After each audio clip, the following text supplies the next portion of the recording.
All right. Good afternoon. I hope you are in the right room after very good lunch and coffee. So let's start the session. And this is a very important, and I hope we can make it very engaging and exciting as well.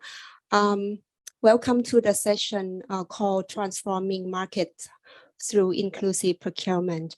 And thank you very much, the organizers, for having us today at this very important forum of the year. So my name is Siripon Rathi. I work for UN Women Regional Office for Asia Pacific. I am the program manager for a project that empowers women, women's empowerment. So let me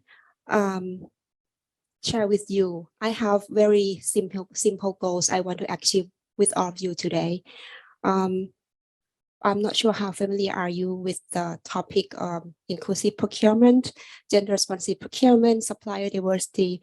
So my goals today are to ensure that you have a better understanding of the supplier diversity and gender responsive procurement concept and practices, and also be aware that the GRP, the gender responsive procurement, can be a very important lever of transformative markets change that represent a major untapped opportunities for vulnerable population, including women, business and society.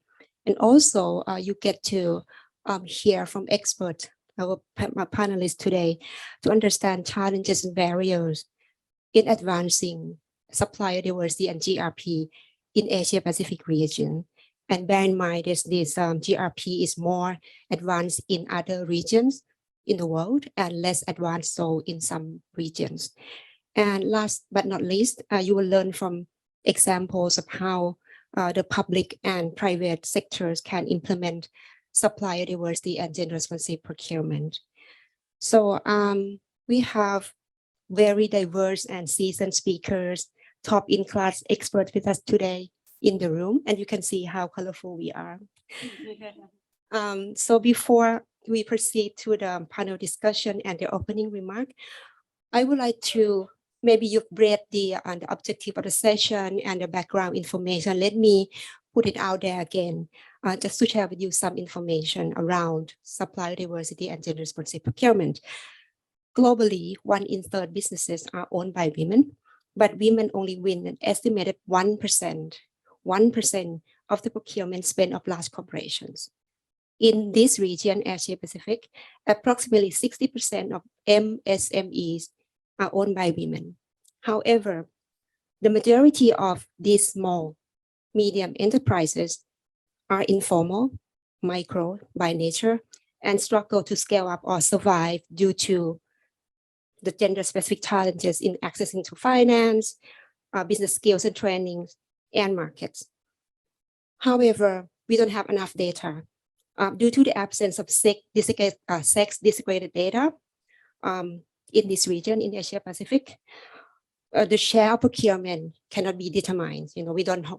We don't have that precise data to share with you, but it's likely to reflect global trends in the overall weak position of women-owned businesses in the regions. And UN Women, we have introduction brief of the concept of GRP, and you can grab one, at the end. My colleagues there at the back of the room, if you want to grab that publication. So without further ado, let's move on to the opening session and the panel discussion. So let me introduce the speaker with you to you. So we have Dr. Gemma Edgar from she is the counselor development in the Australian Embassy, Bangkok, and to give the opening remark. And then with us, I will introduce the speakers later on after the opening remarks. Please, Dr. Gemma Edgar.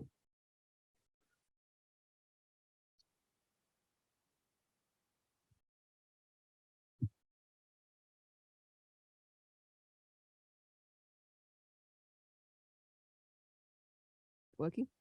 Excellent. I was very pleased to find a box here. I often come to these spaces and I find myself quite low. So thank you to the UN Women for ensuring I was well supported.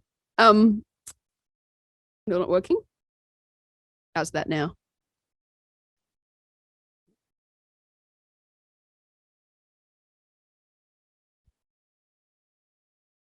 Okay. How about I speak a little bit closer? All right. Well, good afternoon, distinguished guests, forum participants. Good afternoon, friends. Welcome to the sixth session of the Business and Human Rights Forum on Transforming Markets with Procurement. A big thank you to UN Women for organising today's session on such an important issue and inviting the Australian to join. I really am excited to see such an impressive lineup of people here to talk about this really important issue. So obviously we've got from Reconnect International, from Vietnam Ministry of Planning and Investment, Federation IS Association, and also of course Unilever. Why am I here? Saying hello at the start of the event. I guess what we really are getting at is that Australia belongs of gender equality and the rights of women and girls. We're really proud to be partnering with UN Women, as we have done since inception. The theme of this year's forum is around harnessing levers of change. And inclusive procurement is undoubtedly a lever that can be pushed to shift how businesses promote, serve, and empower women and girls. As Kinsiraporn pointed out, in the Asia-Pacific region, an estimated 60% of micro, small, and medium enterprises are owned by women. But currently, in the global procurement market, women-owned businesses secure only 1% spending. In recognition of this opportunity to transform markets and harness levers of change, Australia was proud to launch a program called We Rise Together with UN Women in March this year. We Rise Together is a three-year initiative that aims to address structural inequalities faced by women entrepreneurs in advancing procurement markets in Thailand and Vietnam. It aims to address stark inequality, and it's seeking to develop better market access through gender-responsive procurement policies and practices. That is, the selection of services and goods that consider gender equality and women's economic empowerment. It is working with governments, the private sector, and women entrepreneurs to understand and overcome some of the barriers in procurement markets. And it will support resilient and inclusive business models to create an innovative ecosystem where women can benefit from greater market opportunity.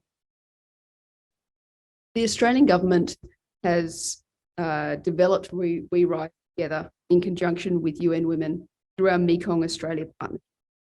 And this partnership is a commitment to support the Mekong sub-region's recovery from COVID-19, including through enhancing economic resilience, integration, and development. The Mekong sub-region, being at the heart of Southeast Asia, is vital to Australia and the future of the Indo-Pacific. It is important for Southeast Asia's stability, prosperity, security, and its recovery from COVID-19, and it is critical to our shared economic prosperity.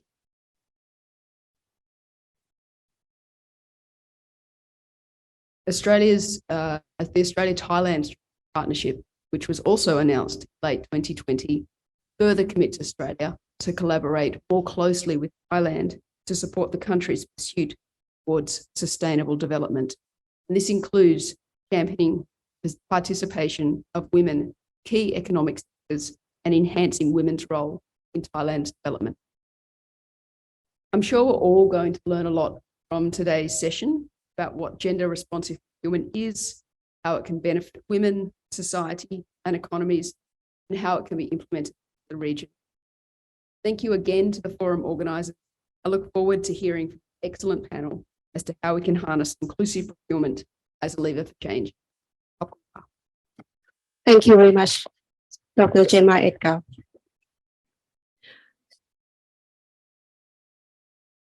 Now, let's move on to the panel discussion. But before we get to know the speakers, let us know more about the audience here. So my goal today, as I said, we want you to be informed, get a little bit excited about the topic, and so that you can ask us questions now that we have the experts in the room. So if I can, you can do a show of hands if you represent the government sector in this room? Hands up. Anyone representing government, including the FAT? Yes. All right. Okay. And if you represent the private sector or the business sector, hands up, please. Wow. We have more business sector in here. And CSO, NGOs representation. All right. Okay. I think we have a good mix of people in the room. Great. Now, not sure how familiar you are with the topic gender responsive procurement and supply diversity. So if you could pick up your mobile phone and scan the QR code that you can see, hopefully up on the screen. It's coming up, yes, and answer the question for us. So the question is very simple. How familiar are you with the supplier diversity and gender responsive procurement?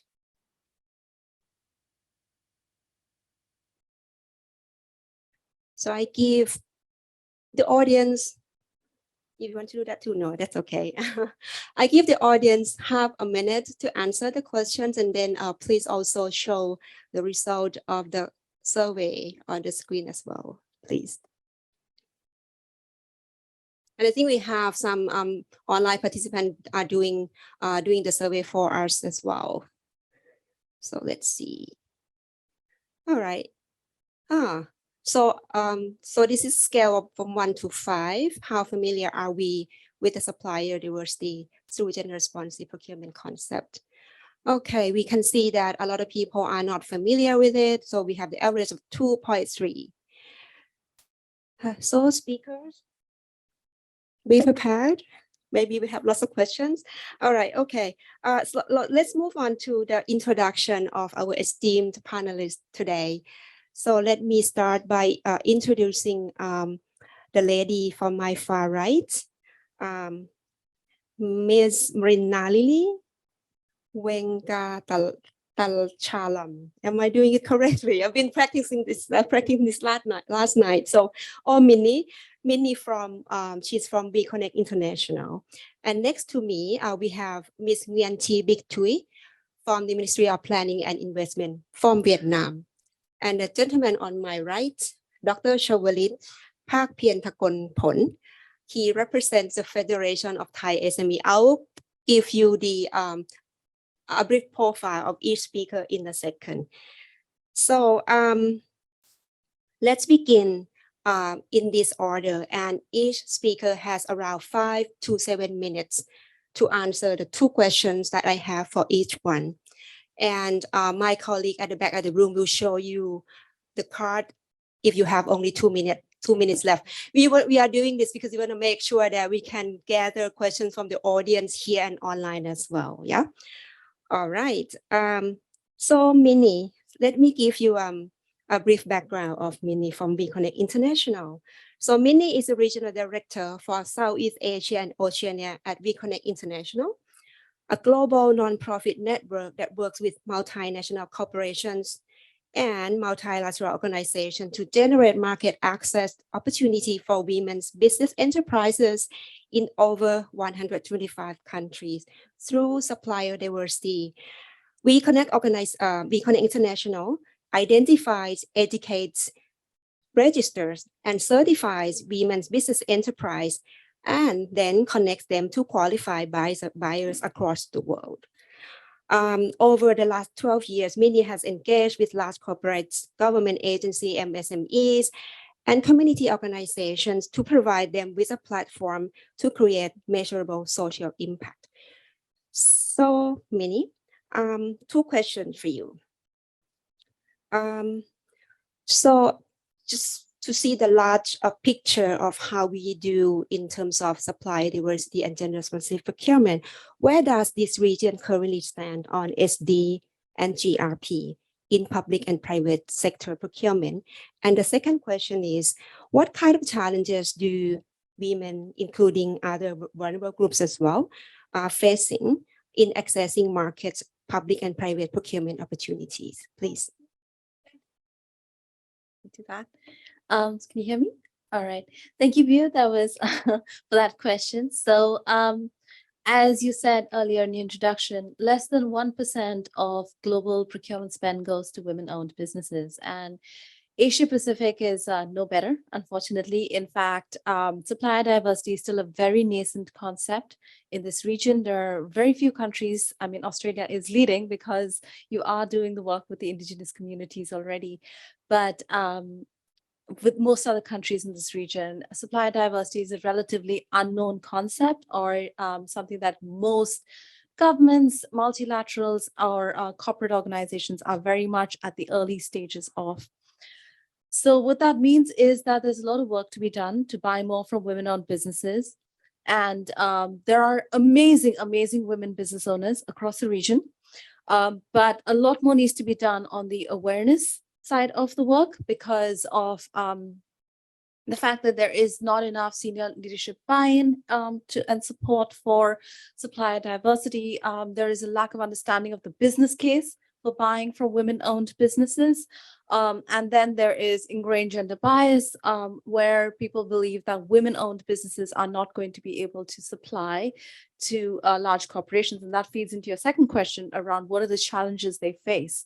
So from a personal anecdotal thing, I have actually spoken to buyers who've said things like, oh, we represent very large organizations. Our contracts are extremely large, and with that comes a lot of responsibility. Women have other commitments, and therefore, would they be able to actually do justice to the contracts that we are awarding them? And, we don't think that the women would be responsible enough to be able to do this. And my eternal question is, would you ever ask a man that? We don't ask them what are the responsibilities they have. So these women are extremely good at what they do. They span every sector and are capable of showing, great strides within that because they've had to fight that much longer to get to where they are. But they do not have that foot in the door because of these ingrained gender biases, and also because they lack the access to networks, the access to capability training that helps them better understand procurement processes, how to circumvent red tape, what kind of documentation, insurance, etc., they require to work with these organizations, and training on how to pitch to large procurement organizations. And that is some of the work that We Connect International is doing right now in partnership with our organizations like UN Women, Amfori. And we have some great governments that are now also making that commitment. The governments of Indonesia, the governments of Philippines, Australia is now taking strides towards that. And we're working with them to make sure that gender responsive procurement is a part of their processes, part of their policies. We have over 175 companies around the world that have committed to buying from women-owned businesses. That includes multilaterals like the World Bank, the UN, right? And so there's a good deal more of work to be done in this region to ensure that women-owned businesses have equal access, because the reality is they are more agile, more effective. They do the work in half the time. They're extremely competitive in their pricing, and there is no reason why organizations shouldn't be working with them. Thank you, Minnie. And I think we have time to ask you a question now. I think, as you said, that this is a new concept, Yeah. and not a lot of countries in this region are embrace this concept and have put it into maybe laws and regulation and policy already.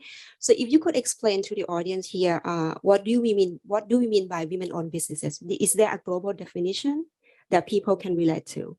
Right. The simplest definition of any diverse group is minimum 51% owned, managed, and controlled by the diverse group. In this case, one or more women.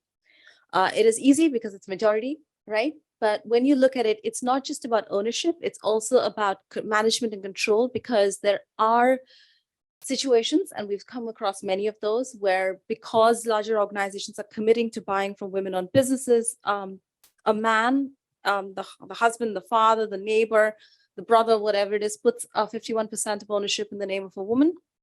But she has no involvement in the business. The profits do not go to her. And the work that we do is to put more money in the hands of women. Therefore, management and control of the business is equally important to ensure that the woman has involvement in the day-to-day, in the long-term strategy of the business, and that money truly is going into the hands of women, not just because, this is charity, because this is, something you need to feel sorry for them, but because it is good business. Organizations that are more diverse in their procurement spend up to 20% less on their procurement operations. They reap 120% return because they are now being inclusive of the best companies, right? It's not about gender. It's about identifying which is the best company that meets your requirements. And if you're excluding a third of the world's businesses, you're definitely not finding the right business for what you need to do. Thank you very much. Okay, we are doing good in time. Thank you, Winnie. So let's move on to the next speaker. Next to me, Miss Tui. So Miss Tui is from the Agency for Enterprise Development, Ministry of Planning and Investment in Vietnam, and we call in short MPI. Ms. Tui has 20 years experience in research and policy making for private sector, SME development, including women-owned businesses. She co-wrote the law and decree on supporting SMEs, which specified some support policy for women-owned SMEs. She has implemented projects on SME and women-owned SMEs development. She has guided and coordinated stakeholders in implementation of policy to support SMEs nationwide. I am very excited really to hear about Vietnam, especially the new laws and policy that Vietnam has embraced and to share with us here. I think it's pretty international audience in this room. So 2 questions for you, Ms. Tui. What does MPI do to support SME, especially women-owned enterprises, access to market and become more competitive in the procurement space? And if you could share Vietnam good practices, lessons learned, and plans in making policy related to GRP in Vietnam. Thank you, moderator, and good afternoon, everyone. As you, Dr.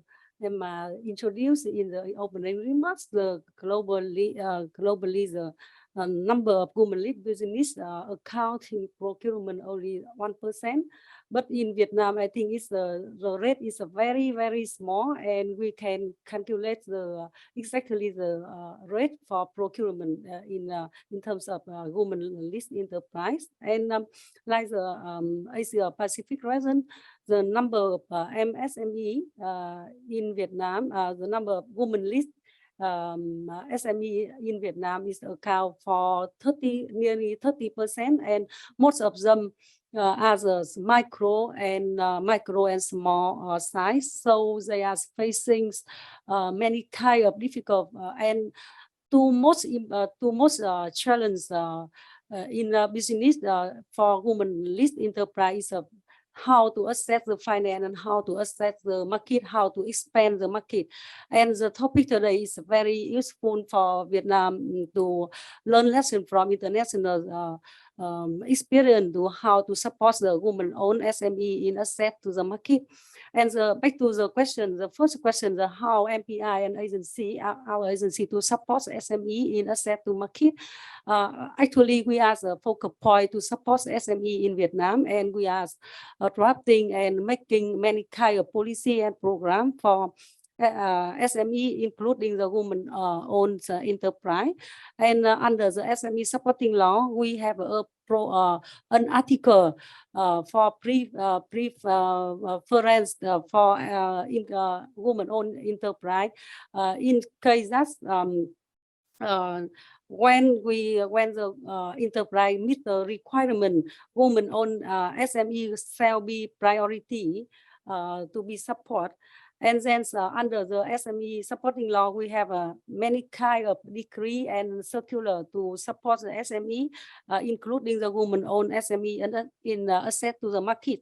And I can share with you some of the typical policy for support the women-owned in access to markets. For example, we support the SMEs how to we support SME in terms of consulting about the consulting in terms of marketing, the sales, the human resources, the finance, for example.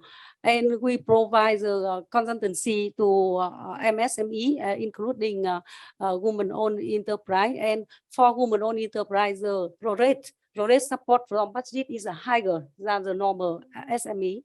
And in terms of the support the women-owned to joining the global value chains, we have many kind of support to them. For example, we support them to capacity building through the training in-house and training on management. And we support them in promote the market through the e-commerce and through the attention, the exhibition. And besides, we support them to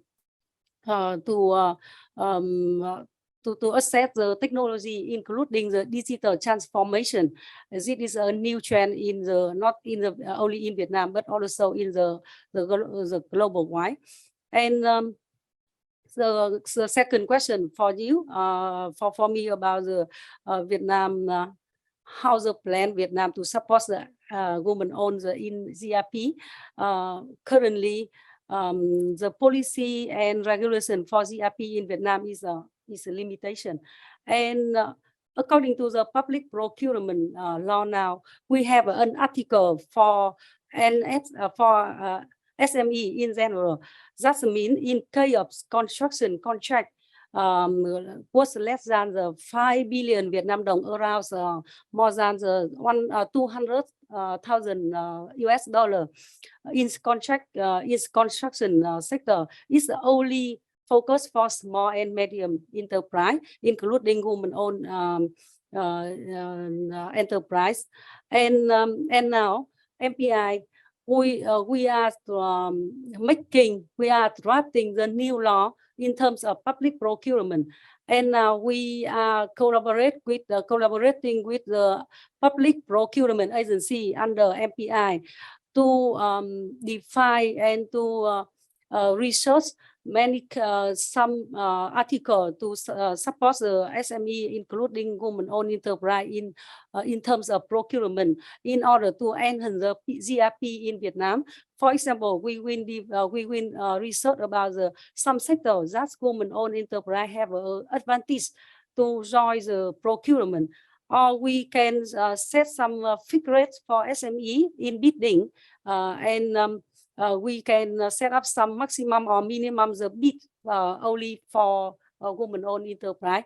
That is my turn. So I think I see my colleagues to show the time limitation. So sorry. Yeah. Okay.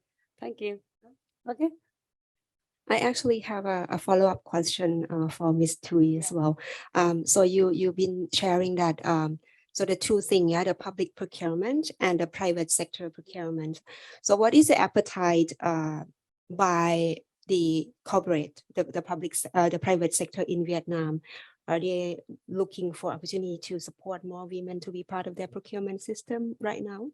Yeah, actually now we have some private sector, private organization to support the women-owned enterprise in Vietnam. And for example, in my agency, we usually collaborate with the business association in terms of women-owned business association. For example, Vietnam Business Association, Vietnam Women-Owned Business Association, or Vietnam Business Women Council to implement many kind of activity and support for women-owned SME. For example, training, coaching, business linkage, and how to build the ecosystem for women-owned enterprise. Yeah, thank you. Okay. Believe if we have the audience in the room and who join virtually have questions for the speakers, we're prepared to ask the question, put in the chat box, or you have a chance to ask the question directly in the room as well. So let's move on to the next panelist, the gentleman on my right. So let me give you a brief introduction about Dr. Shawalit. So Dr. Shawalit is the chairman of the board of MSME's Export and Investment Promotion. He represents the Federation of Thai SMEs. Dr. Shawalit is CEO of Ponzi and serves on the board of directors. Together with running the business, he's also a lecturer in many universities, both domestic and international. Additional to being a lecturer, he's also a trainer and consultant to many organizations covering management, marketing, economic, and operation issues.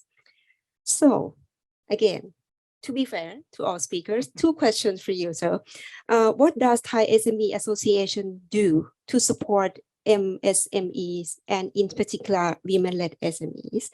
And the second question, how can support organizations like the SME Association leverage more coordinated efforts to advance supply diversity and GRP?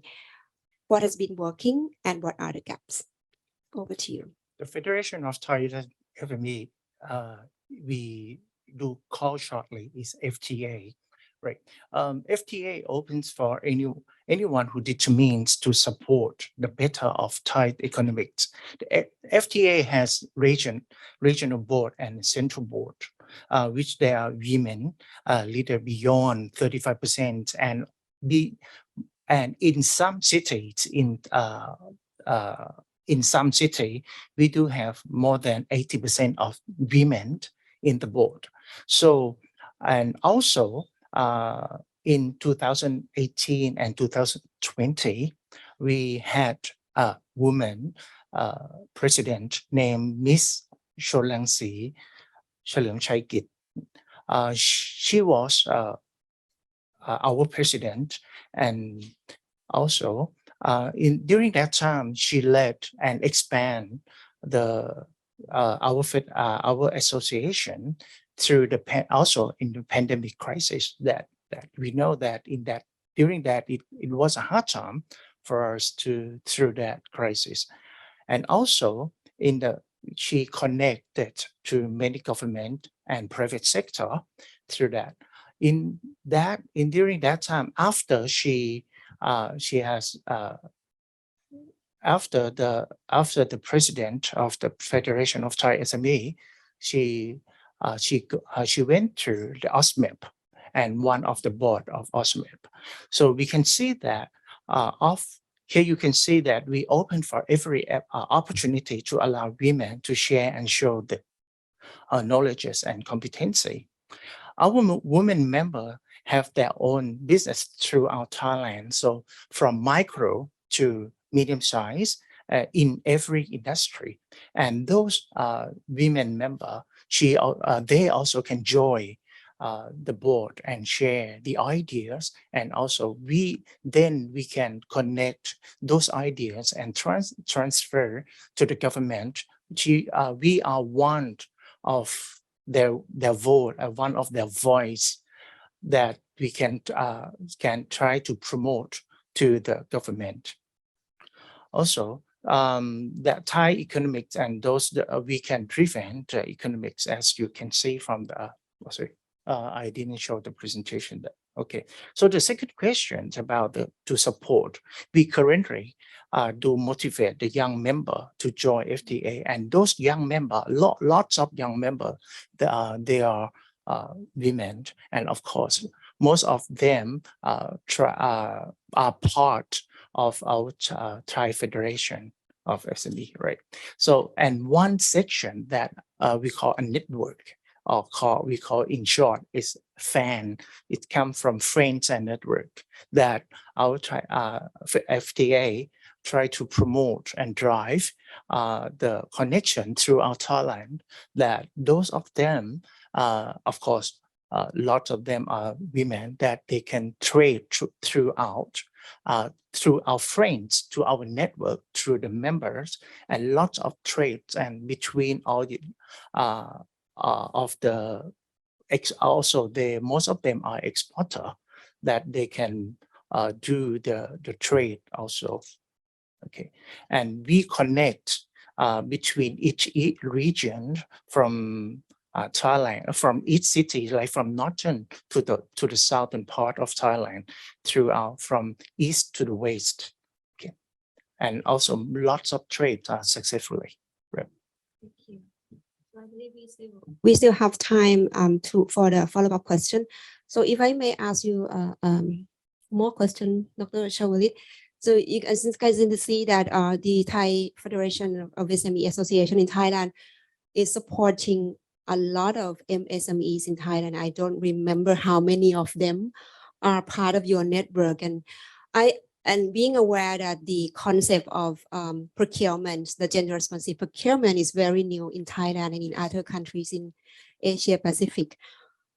As you represent the federation, do you foresee an uptake of, this concept, gender responsive procurement, to be supported by major corporations or large corporations or large companies in Thailand or even the government agencies? Right. Lately, unfortunately, I was absent from the meeting between UN Women and FTA, but I was told that we have a plan to promote the procurement the procurement in Thailand lately for MSME has been dropped out from the regulation, but we try to promote the procurement through the government section again with the cooperation between us. Because, as far as I'm aware of, I think the federation has been trying to sort of not negotiate, but trying to speak to the government on how they could provide more support to the MSME during COVID time so that they can thrive and be part of the, maybe relax some regulations, like especially the credit terms, right, that they have to endure if they cannot survive if, the credit term is longer than 30 days and, a lot of MSME wouldn't be able to comply with that. Yeah. So so thank you very much, and we are looking forward to our future collaboration. Sure. So Sure. thank you very much. Moving on to the next speaker, and I apologize, I did not introduce the speaker from Unilever before, because Unilever has an urgent commitment and she could not be here with us today, but I'll introduce her to you. I'll go through her bio, and then you will hear from her on this video recording. So we have Khun Nusara Jankeo, who is the Global Procurement Director, Strategy and Insights from Unilever. She lives across the countries, Thailand, Indonesia, Singapore, Australia, England, and Netherlands. I met her last week and she's been traveling maybe 2 or 3 countries in the same week. So a very busy woman. She has experience in leading and developing global team with diverse background and cultures. She's a mother of one who has strong passion in diversity and sustainability. So over to Khun Nusara on the big screen.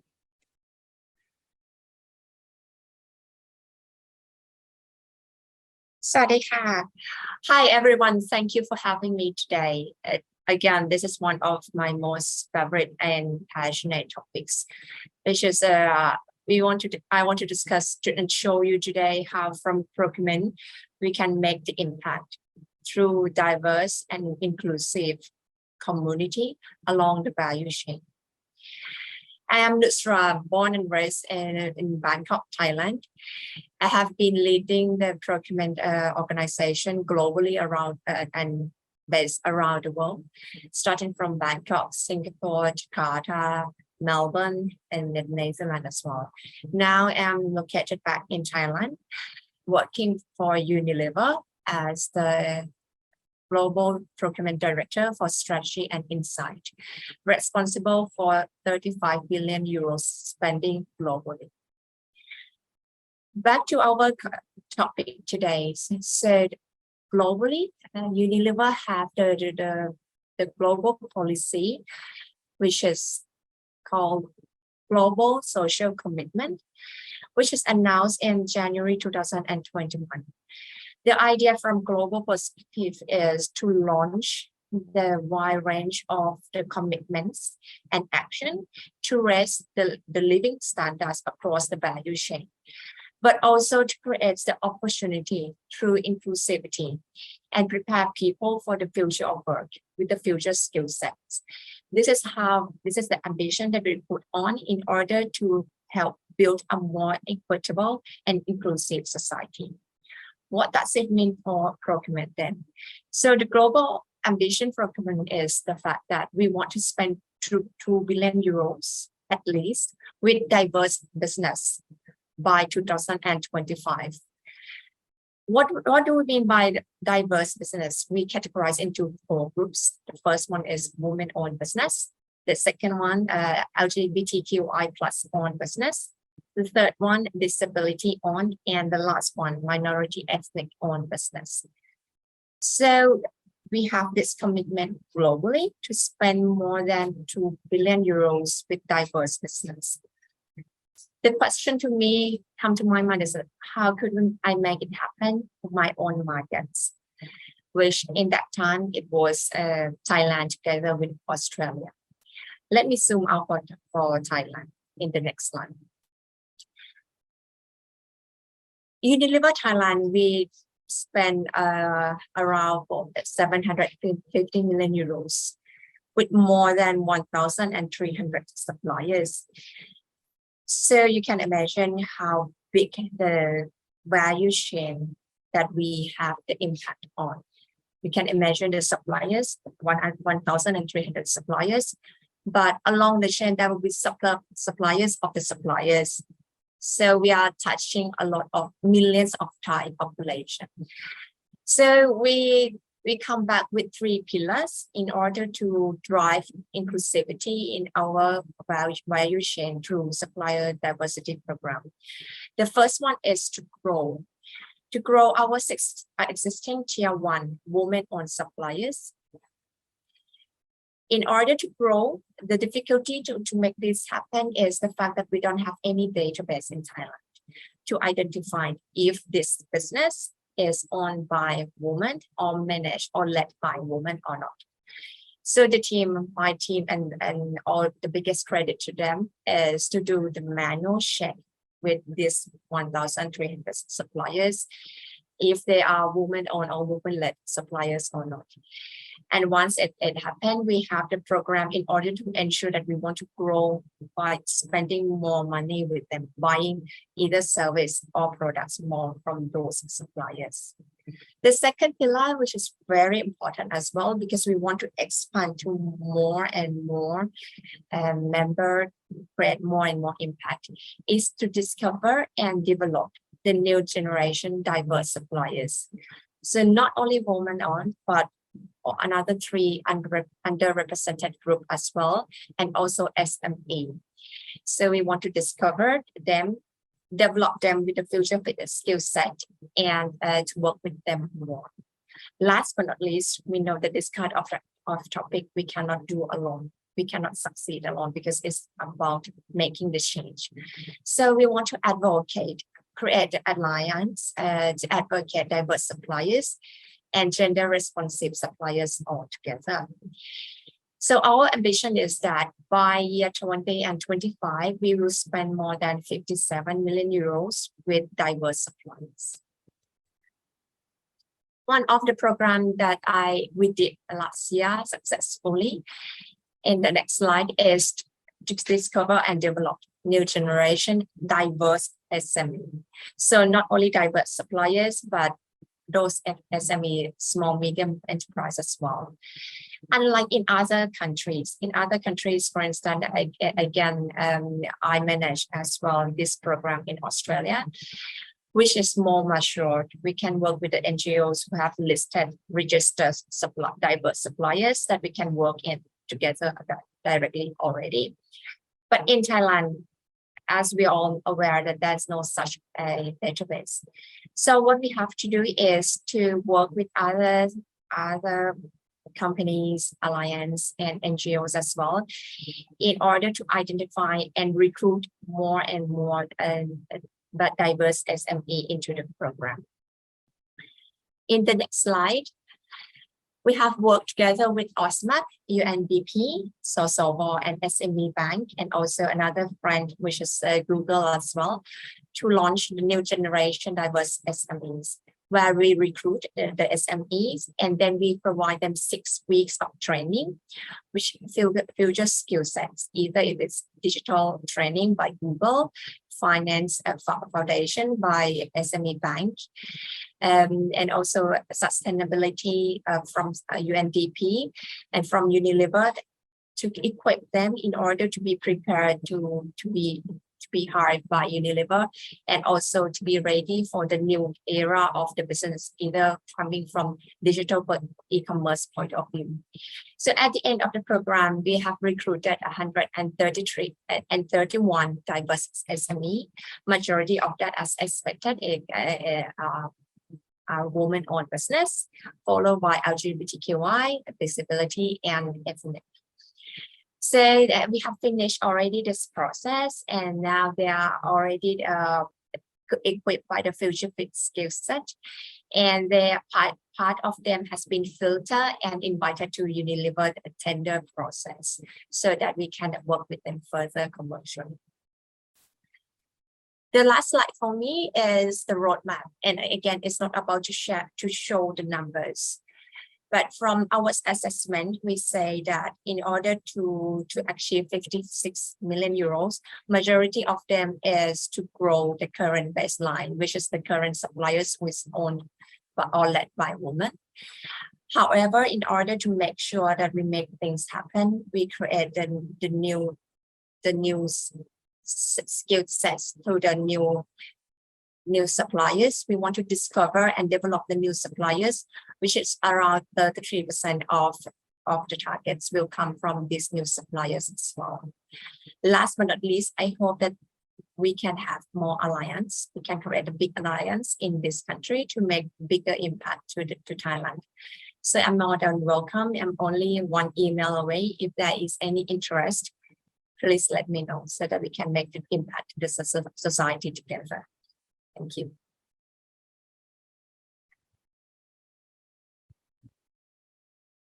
Thank you very much, Khun Nusrat. I'm sure that you hear this applause from you when she watched the video later on.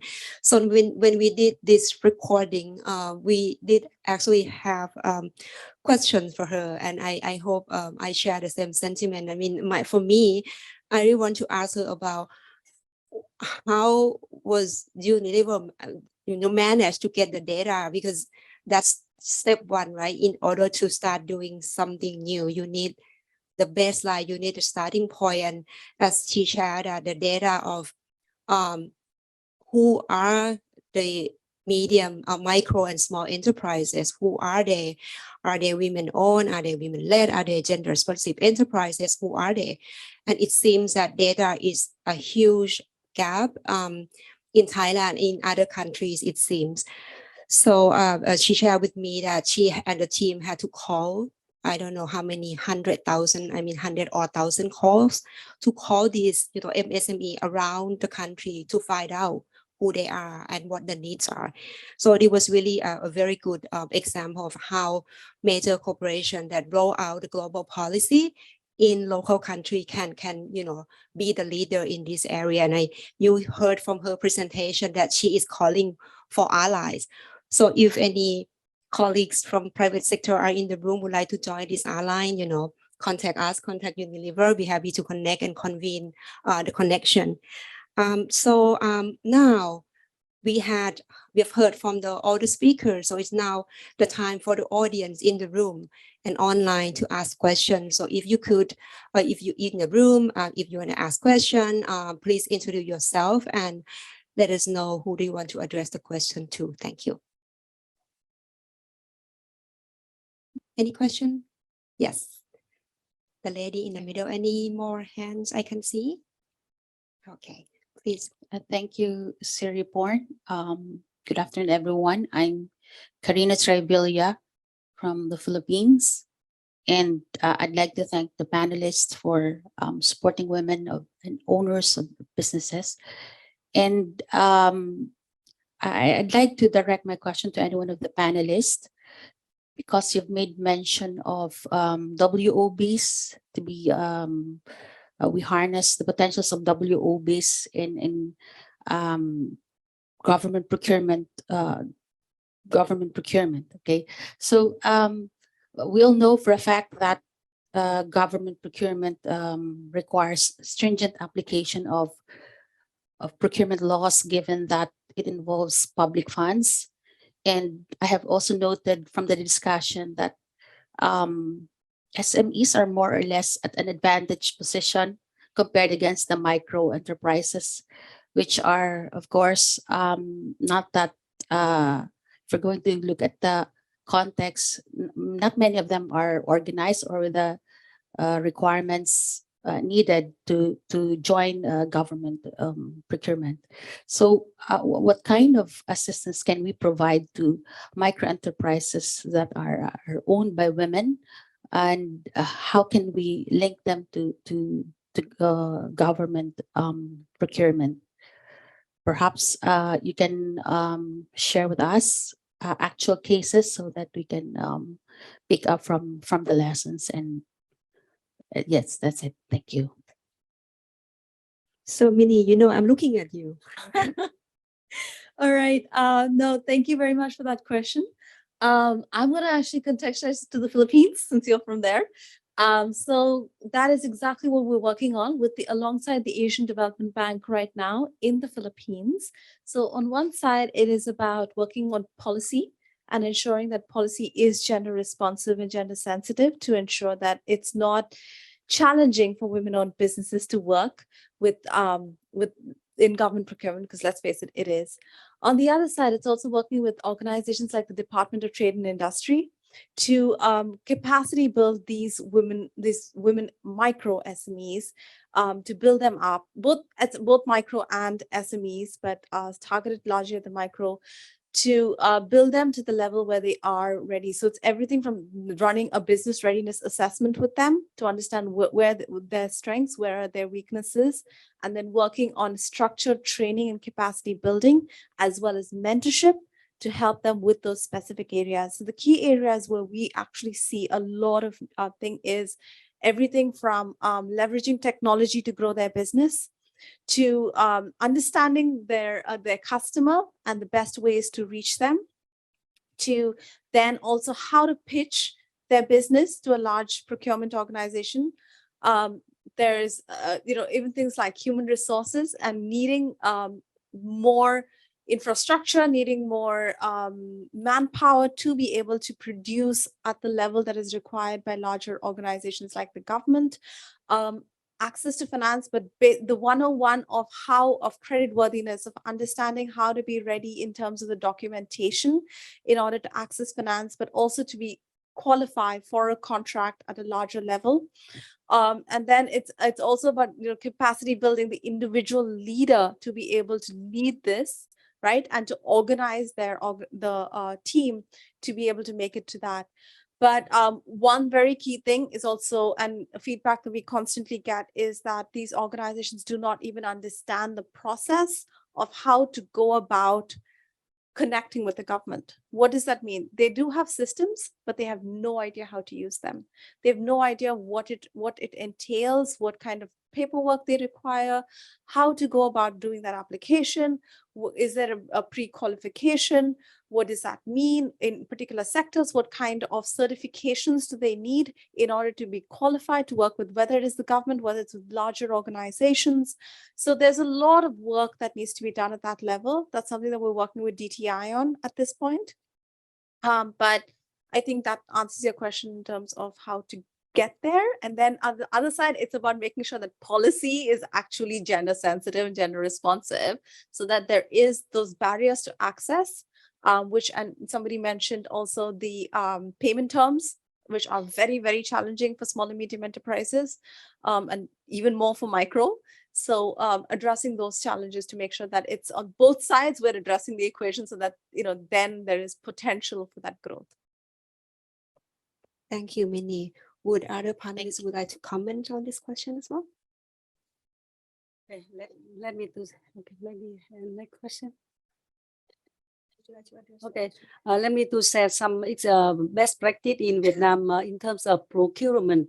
Actually, in procurement process in Vietnam is quite complicated, and the dossier and procedure to join the bidding takes time, and micro enterprise, especially for women-owned enterprise, is very, very difficult to complete the dossier and procedure to join the bidding. And so now we are discussing and researching about some of the sectors that is familiar that, with the micro enterprise, including the woman-owned enterprise. For example, in terms of food processing, agriculture, product, or consulting, maybe the micro enterprise can join the bidding under the public budget. It's so now in Vietnam the public procurement implementation received some negative feedback in terms of procedure and dossier. So now we are implementing, we are researching and amend some article in order to the enhance and in order to the create a more favorable environment and favorable opportunity for micro enterprise, SME in general, and micro enterprise can join the bidding. Thank you. Thank you. So I saw 3 more hands. So the lady in white and the gentleman in the middle and the lady in the front row, please. Introduce yourself and let me know who you address the question to. Thank you, Saripon and our distinguished guest speaker today. My name is Joyce Chow. I am the Director of Asia Pacific on behalf of Amfori, based in Hong Kong. It's my pleasure. 3 years ago, May 2019, our organization, being an international business organization representing 2,400 companies who are brands, retailers, and buyers, who source mostly from Asia Pacific, especially Vietnam and Thailand. It's my pleasure to be here again. We announced that year at this venue that we signed the UN Declaration on Gender Responsive Standards and Standards Development. By the time we were talking about mostly, say, gender equality and then gender diversity, and then now inclusive procurement, very sophisticated. I'm pleased to see the progress, and I would like to just briefly acknowledge the efforts of UN Women, the efforts we jointly promote the gender responsive procurement training. And We Connect is our no stranger and our partner to promote that kind of training. We see the business benefits on this side. We hope, I want to share this part of our work is also want to arouse the awareness. The purpose is not just for social responsibility. It is really can give incentives for the good performer. Yeah. However, I also see limitation of our growth. So we established in 1977. This year is the first time we have a lady president. It's better late than never. And we also is the first time in June we elected, first time in 40 plus years, the chair lady of our board of directors. To follow the spirit of inclusive procurement for gender, this morning when I take the Grab taxi driver, I chose a female one. It's a matter of choice whether we make it available. So it depends on different industries. Some industries have the advantage. In our database, over 7 million of workers engaged in our members' supply chain, who could come from Vietnam, Thailand. They could be a small and medium-sized enterprise. I'm pleased to see from the industry federation like Mr. Chevrolet share, you have strong support to SMEs, same as Vietnamese government. I would like to address this question to both of you. How do you address some industry-specific challenge? When we talk about gender balance, is there any system in place or policy in place or methodology, scientific way to make sure those industry may not be able to have gender inclusiveness, for example, heavy industry or so, while we are talking about focusing on SME, could be cross-sector, because we source products for over 21 industry in FMCG products. So it would be good to learn from you if you have any supporting measures in this regard. Thank you. Thank you. I will take two more questions and then the panelists can answer in one go. The gentleman in the back, please. First of all, thank you very much. This is a very new concept for me. My name is Ali Pal. I'm from Pakistan and I'm coordinating Human Rights Defenders Network project there. In Pakistan, business for women actually is still considered a stigma. And in Pakistan, women's two things are not considered good by men. One is a decision making and the second is freedom of movement. And they both are necessary in handling, managing this business. And 70% women I have seen in agriculture sector are women.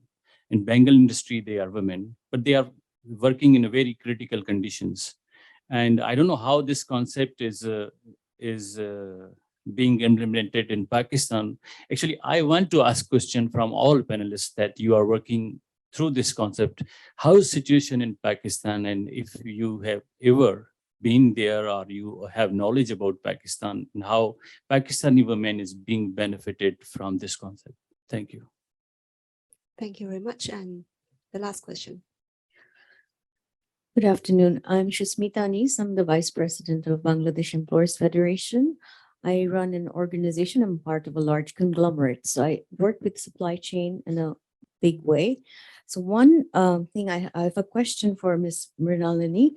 As you have mentioned about, advocate to discover, develop women in the SME sector and also to grow them. What I feel, I just want to say something and then I'll ask you this question. When you talk about all the SMEs or the women who are actually at a certain level that you're grooming them through all these trainings to make them, grow and go forward.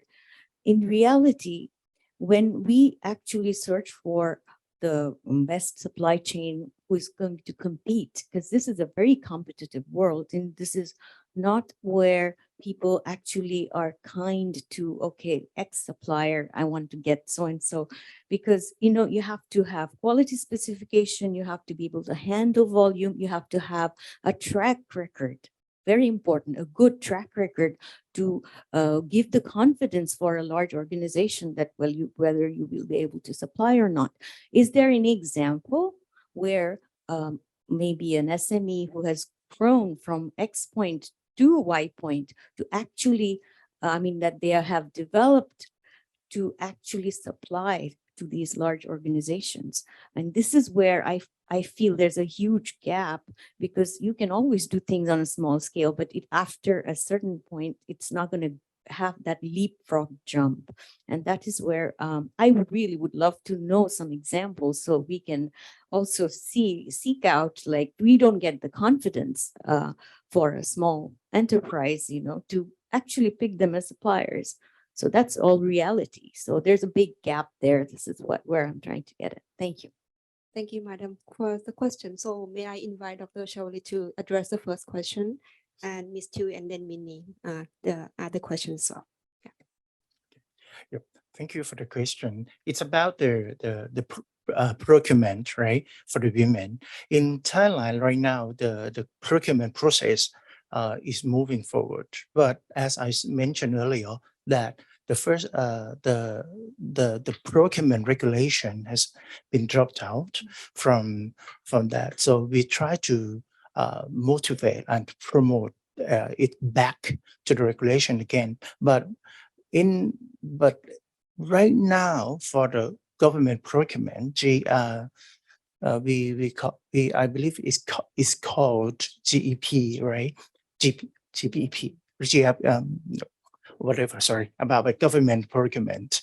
That one, there is a chance to combine two things together. It's about the procurement and one thing from. It's called Made in Thailand for the Thai organization, that it combined from 10+5, and it's called altogether. That will be a plus 15% for the advantage for the MSME. So in that case, I believe that it might be some advantage and can move the MSME to have any opportunity, some opportunities that can do some auctions or some offer to the government. That's it. Thank you.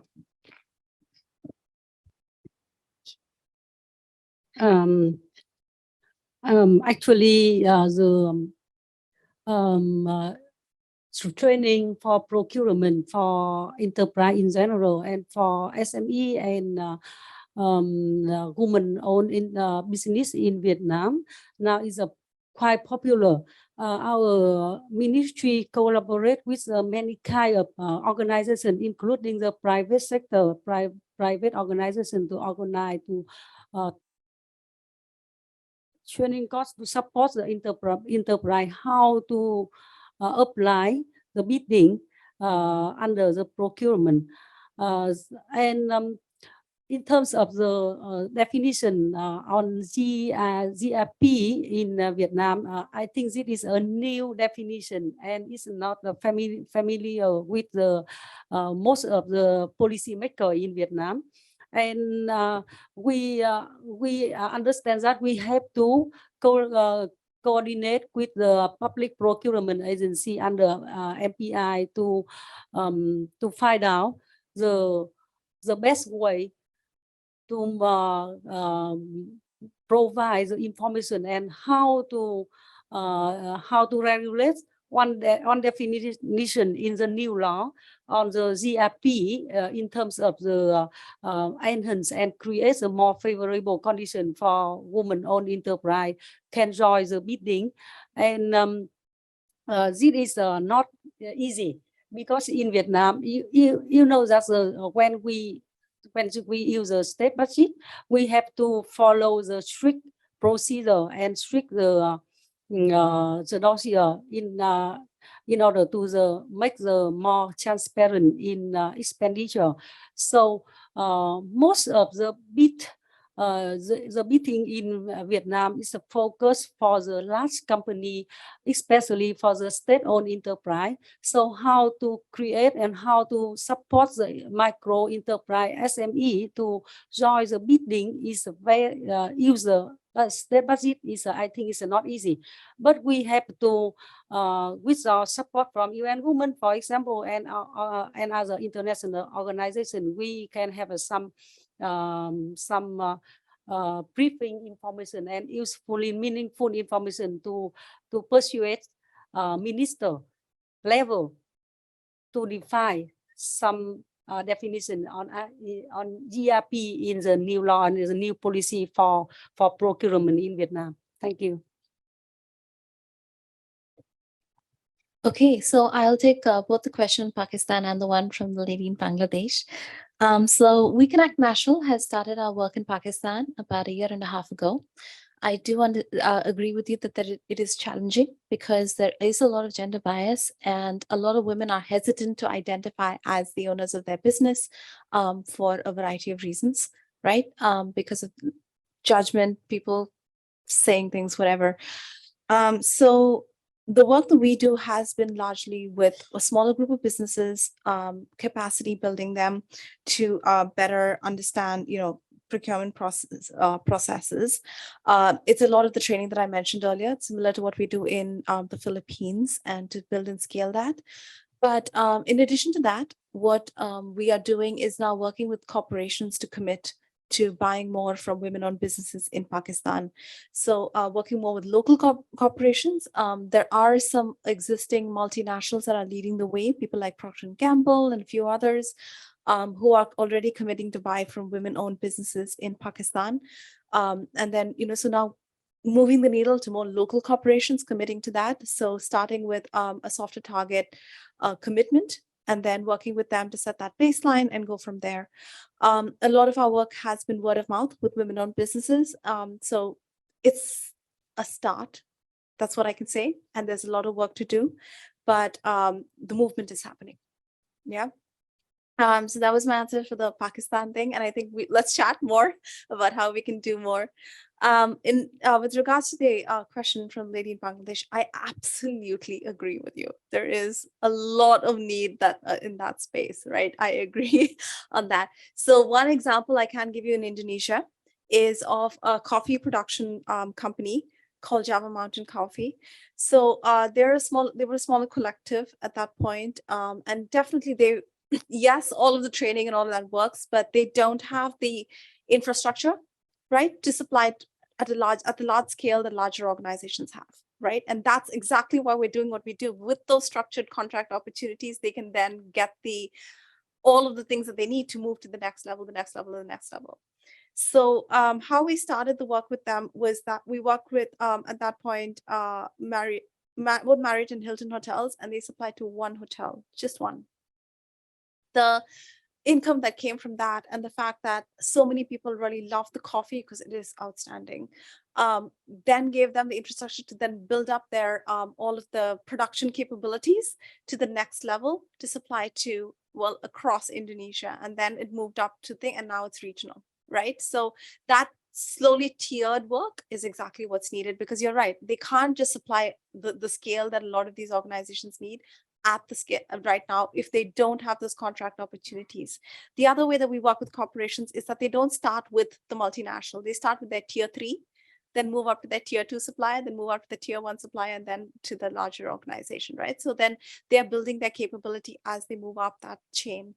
And definitely I would say that because a lot of our work now has been in Bangladesh. So this is exactly what we're doing with a lot of producers, manufacturers, exporters in Bangladesh to build that capability.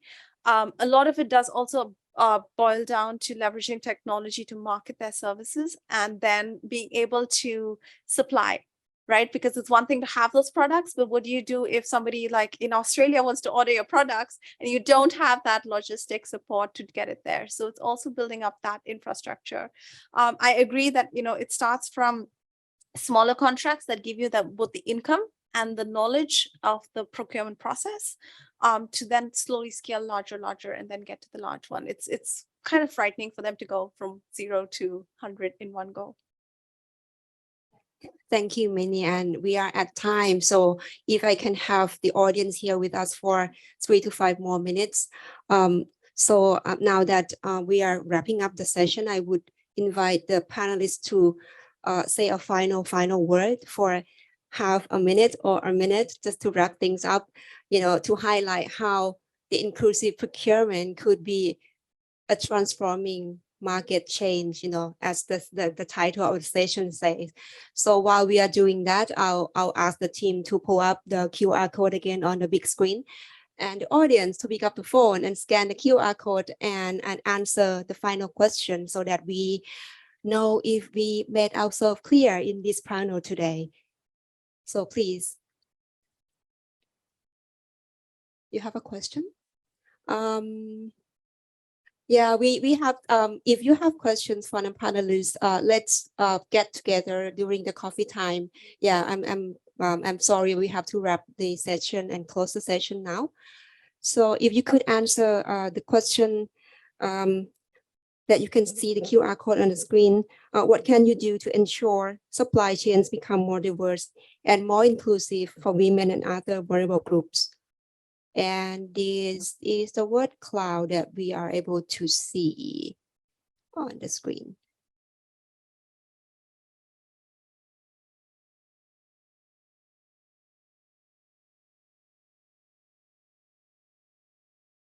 Is the QR code working okay? Were you able to input the answer? Oh, yes, now it's coming up. So inclusive policies, we see access to resources is a big word. Capacity building, advocacy, training, caring, openness, stakeholder engagement, targets. I see corporate targets, legislation, public campaigns, access to resources. I already wrote that. Inclusive. Thank you so much for sharing your thought. Exactly. I mean, as Minnie has said, the movement is starting, right? And we are at the beginning stage, but I think the time is now, as of the panelists echo my opinion. So Thank you very much for this opinion. And now let me invite in this order, Minnie, Ms. Tui, and Dr. Chawalit to say their final word, final thought. Thank you. I think for me, it's very simple. Gender responsive procurement is not, like I said, it's not charity. It's not feeling sorry for women-owned businesses. They're really good at what they do. They deserve a seat at the table. And it is a business case because when you invest in finding the right suppliers by being diverse, you are only ensuring that you are finding the most agile, effective, competitive supplier for what you need. So being inclusive is not a choice, it's a necessity. And therefore invest in buying from women-owned businesses because they will not fail you. That's all I have to say. Thank you.